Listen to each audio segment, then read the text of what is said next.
ஞான நந்தீஸ்வரர் ஆலய திருக்கோவில் கும்பாபிஷேகம் வெகு சிறப்பாக நடைபெற்றது.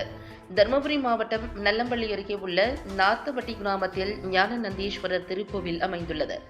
இத்திருக்கோவில் விழா கடந்த மாதம் கொடியேற்றத்துடன் தொடங்கி குலதெய்வ வழிபாடு, கணபதி வேள்வி வழிபாடு, கோபூஜை, கங்கணம் கட்டுதல், முளைப்பாரி எடுத்தல், சன்னியாசிகள் ஊர்வலம், திரௌபதி அம்மன், அம்மையப்பர், சுப்பிரமணியர், வள்ளி தெய்வானை, நடராஜர், சிவகாம சுந்தரி அலங்காரம், நந்தி தவம், ஈஸ்வரன் வரம், புத்தர் வழிபாடு, முத்தமிழ் முதல்வனுக்கு வேள்வி வழிபாடு, திருமுறை விண்ணப்பம், எண்வகை மருந்து சாற்றுதல், கைலாய வாத்தியம் முழங்கிட திருப்பள்ளி எழுச்சி, இரண்டாம் கால பூஜை, காவிரி புண்ணிய தீர்த்தம் கொண்டு வருதல், மல்லிங்கேஸ்வரர் சுவாமிக்கு கூலி எருது நேர்ந்து விடுதல், கேரளா மேளம், மங்கள இசை முழங்க சுந்தரி அலங்கார வீதி உலா நடைபெற்றது.